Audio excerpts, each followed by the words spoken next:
हमने देखा भी है और सुना भी है, बिलखुसूस इस महल्ले के बारे में, और बाकी नानपारा में तो चल ही रहा है। लोग शराब, जुआ और दूसरी नशा की चीजों की तरफ बहुत तेजी से बढ़ते जा रहे हैं।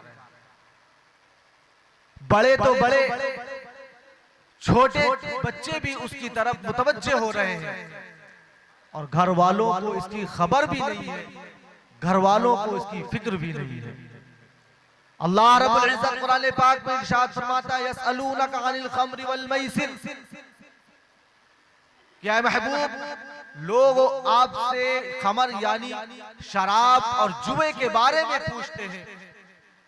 कुल फीहिमा इस्मुन व कबीर व मनाफिउ लिन्नास, कि इसमें थोड़ा फायदा है, मगर इसके फायदे से कहीं ज्यादा इसका नुकसान और इसका गुनाह। इसका फायदा, शराब पीने से फायदा क्या होता है? फायदा बस वक्ती फायदा हुआ करता है। थोड़ी देर के लिए शराबी को अच्छा महसूस होता है, थोड़ा सा उसकी तबीयत में गुनूदगी आ जाती है, थोड़ी सी वो बशाशत अपने अंदर महसूस करता है, खुशगवारी महसूस करता है।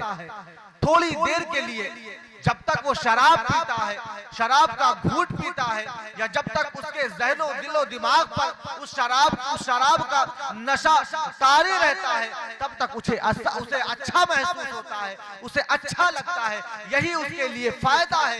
लेकिन इसका गुनाह इससे कहीं बढ़कर है। और जुए में उसको फायदा क्या होता है? जुए में फायदा यूं हुआ करता है कि उसे बगैर मेहनत के ज्यादा माल मिल जाया करता है, बगैर मशक्कत के उसे ज्यादा माल मुहैया हो जाया करता है, बगैर किसी कद्दो काविश के उसे थोड़े से वक्त में ज्यादा सा माल हासिल हो जाया करता है, यही उसके लिए फायदामंद है। मगर अल्लाह रब्बुल इज्जत कुरान पाक में आगे फरमाता है कि उसका गुनाह इसके फायदे से कहीं ज्यादा है। तो ऐ लोगों, ये फायदा जो तुम्हें दिख रहा है ये वक्ती है, थोड़ा है, इसका गुनाह उससे बढ़कर है। इससे बाज आ जाओ, इससे बाज आ जाओ।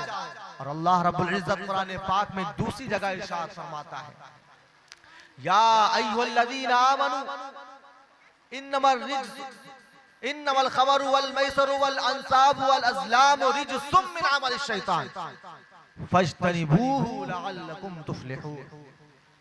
ऐ ईमान वालो, बेशक शराब, जुआ और ये पासे डालना, ये सब अमले शैतान है, नापाक चीजें हैं। फज्तनिबू, इससे बाज रहो, इससे किनारा कश हो जाओ, इससे दूर रहो। लअल्लकुम तुफ्लिहून, ताकि तुम्हें फायदा हो जाए, ताकि तुम राहयाब हो जाओ, ताकि तुम फलाह पाओ।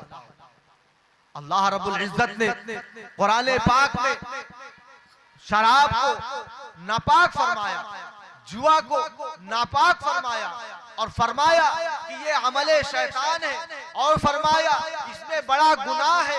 और आका अलैहिस्सलातु वस्सलाम इरशाद फरमाते हैं कि अल्लाह रब्बुल इज्जत फरमाता है कि मुझे मेरी इज्जत की कसम, मुझे मेरी इज्जत की कसम, कि मेरे बंदे में से जो एक घूंट शराब पिएगा, एक घूंट शराब पिएगा, मैं उसे उतने ही मिकदार में पीप पिलाऊंगा, और जो मेरे खौफ से शराब से दूर रहेगा तो मुझे मैं हौज़े खुद से पिलाऊंगा। और आका करीम सल्लल्लाहु ताला अलैहि वसल्लम इरशाद फरमाते हैं, आका करीम सल्लल्लाहु अलैहि वसल्लम इरशाद फरमाते हैं कि जिसने शराब पिया, अल्लाह रब्बुल इज्जत उसकी 40 दिन की इबादत कबूल नहीं फरमाता है, उसे रद्द फरमा देता है, अपनी बारगाह में उसकी इबादत के लिए जगह नहीं रखता है। ऐ लोगों, जरा गौर करो, जरा सोचो, इसके बारे में ध्यान लगाओ, इसके बारे में जरा फिक्रमंद हो। हम कितनी ही इबादत करते हैं, हम कितनी नमाज पढ़ते हैं, हम कितने रोजे रखते हैं, हम कितने नेक अमल करते हैं। आका फरमाते हैं इबादत को अल्लाह रब्बुल इज्जत कबूल नहीं फरमाता है। अब इबादत सिर्फ नमाज पढ़ना नहीं है,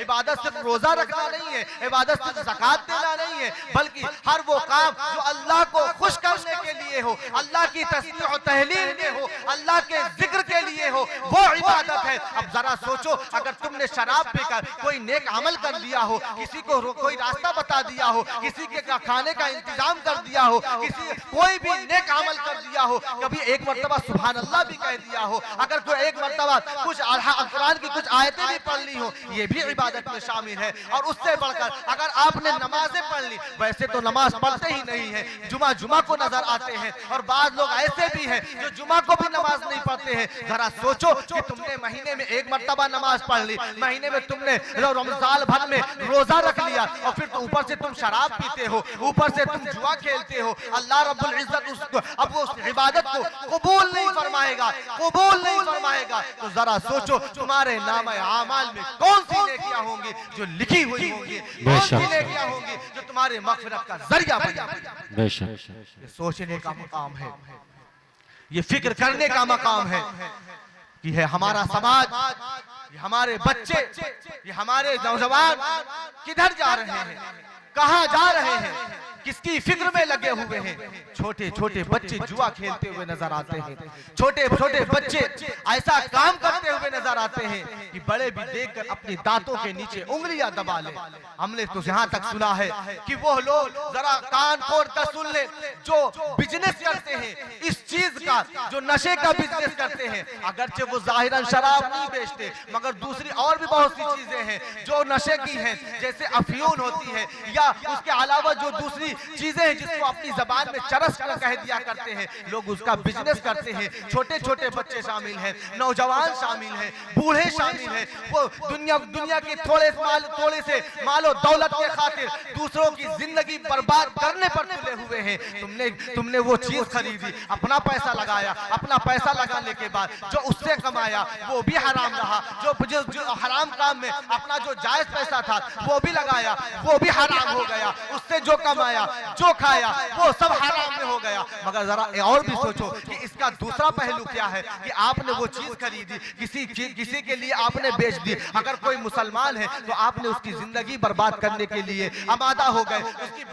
जिंदगी बर्बाद करने पर तुल गए। अगर आपके उस पीने की वजह से, उस खाने की वजह से वो छोटा सा बच्चा, वो नौजवान लड़का, उसकी लत लग गई, उसकी आदत लग गई, तो जरा देखो, आपका मुशाहिदा है, आपका तजर्बा है कि दुनिया में, ये महल्ले में या नारपारा में या दुनिया में कोई भी घर हो जो शराब पीता है, जो जुआ खेलता है, जरा देखो क्या उसका घर आबाद है, क्या उसका घर सही और सालिम है, क्या उसके घर में कभी रोजाना लड़ाइयाँ नहीं होती है। कभी तो ऐसा भी होता है कि बच्चे उस शराबी बाप की वजह से घर छोड़ दिया करते हैं, कभी ऐसा होता है कि बीवी उस शराबी शौहर की वजह से घर छोड़ दिया करती है, तलाक की नौबत आ जाया करती है, घर बिखर जाता है उस शराबी की बुनियाद पर, घर का तिनका बिक जाया करता है उस जुए की बुनियाद पर, घर बर्बाद होता हुआ नजर आता है। ऐ लोगों, तुम्हें फिक्र करनी चाहिए, तुम्हें अपने आखिरत की फिक्र करनी चाहिए, तुम्हें अपने बारे में सोचना चाहिए, अपने बच्चों के बारे में सोचना चाहिए, तुम्हें कौम के बच्चों के बारे में सोचना चाहिए, तुम्हें मुसलमान की आने वाली नस्लों के बारे में सोचना चाहिए। क्या तुमने सबको बलाए ताक रख दिया है? क्या तुम सब अपनी फिक्र के आगे सबको भूल बैठे हो? क्या तुमने अल्लाह और रसूल को फरामोश कर दिया है? कुरान की आयतों को भूल गए हो? क्या हदीस के उस फरमूदात को भूल गए हो जिसमें फरमाया गया है, आका करीम सल्लल्लाहु अलैहि वसल्लम ने फरमाया कि कुछ लोग शराब पिएंगे और उसका दूसरा नाम रख लेंगे, उसका नाम बदल दिया करेंगे और वो शराब पीते रहेंगे और उनके पास गाने वाली गाया करेंगे। अल्लाह रब्बुल इज्जत ऐसे लोगों को जमीन में धंसा देगा। अल्लाह रब्बुल इज्जत उनमें से कुछ लोगों को सुअर बना देगा और बंदर की शक्ल बना देगा। अल्लाहु अकबर, ये कितनी बड़ी नुहूसत की बात है। हमें चाहिए कि ऐसे नापाक चीजों से तौबा करें, अल्लाह की बारगाह में तौबा करें कि मौला ताला हमसे जो गुनाह हुआ है उससे तौबा करें, उसे माफ फरमाए और इसके अलावा कि कभी शराब ना पिएंगे, कभी जुआ ना खेलेंगे, कभी सट्टाबाजी ना करेंगे, कभी किसी को तकलीफ ना पहुंचाएंगे, कभी किसी की नस्ल कुशी ना करेंगे, कभी किसी बच्चे को बर्बाद नहीं करेंगे।